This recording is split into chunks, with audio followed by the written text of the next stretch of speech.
Hey guys, welcome back to the channel for another entry in my 31 Days of Halloween Horror challenge, and this is day 17. And today we're going to talk about a movie from Wes Craven from 1986, and that is Deadly Friend, which is kind of like a mix between Bride of Frankenstein and like a coming of age, like Breakfast Club kind of movie. So, anyway, this stars Christy Swanson and Matthew Libertel, as I say his name, from Little House on the Prairie. And also Anne Ramsey is in here as well. She plays a small role, as everyone should probably remember the scene involving the basketball. But anyway, I'm here to talk about the movie itself. So basically, this is about a kid named Paul. He's a specialist in brain research, and he has a robot named BB. And Paul, BB, and his other friend Tom are just, hanging out. And then they go over to Anne Ramsey's house. Her name is Elvira. I forget her last name. Anyway, Tom's a paper boy, so he goes over and delivers the paper, but she has her, her fence is all chained up so no one can get inside. She's a very paranoid woman. So he drops off the paper, and then they're just hanging out there for a minute, and then she comes out and starts yelling at him, saying, "What are you doing here?" And he was like, "Oh, I'm just delivering the paper, Mrs. whatever her name is." And she's like, "What is that?" She points to the robot, and he's like, "BB," in the robot voice. She's like, "You better stay away from me." And she goes back in and gets a gun, and then they said, "Oh, we're leaving, we're leaving." And then on Halloween night, well, before that, anyway, we'll get into it. So, Paul just, I guess, moved to the area. His next door neighbor is Christy Swanson and her really, really shitty father. They're the neighbors, and so he asks her to hang out with them, and of course she's, definitely wants to, but her father is very controlling, abuser. Obviously, she has bruises all over her arms.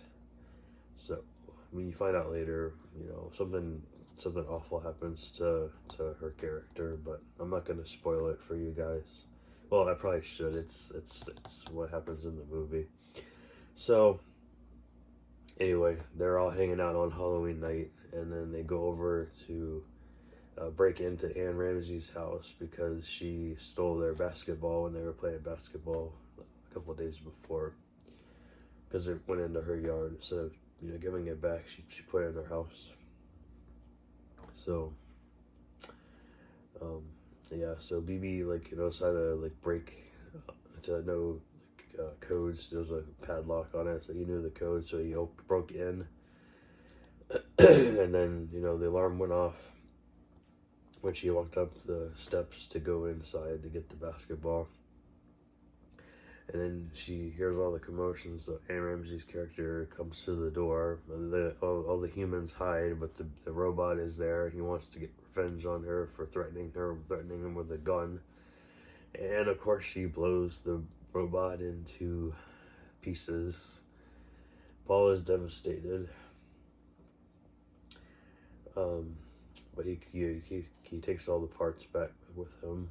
And then I think it's later that night when Christy Swanson's character goes back home. Her dad is furious that she left the house, so he hits her, and then she falls down the stairs, and she hits her head on the banister, and she's pretty much in a coma. She's bleeding from the brain, so they put her on life support, and she's not gonna make it.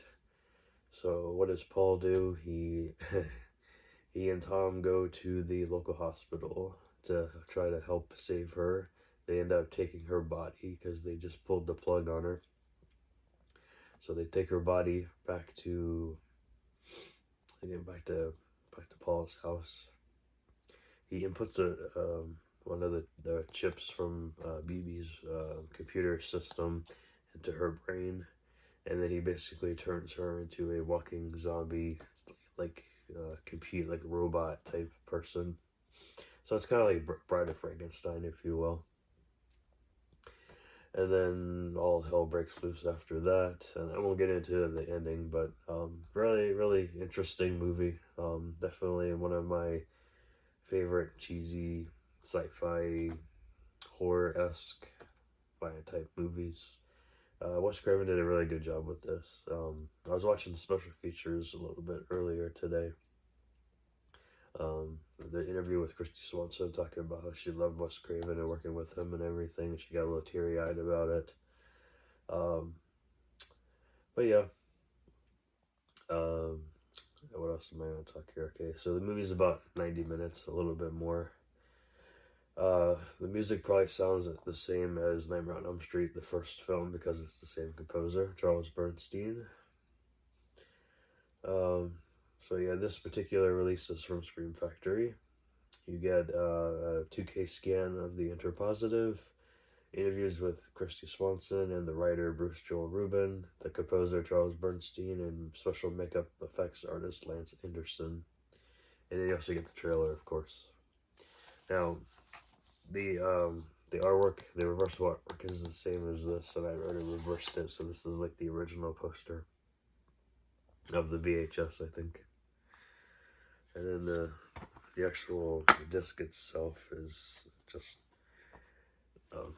hers with her with her regular eye and like the robotic type eye.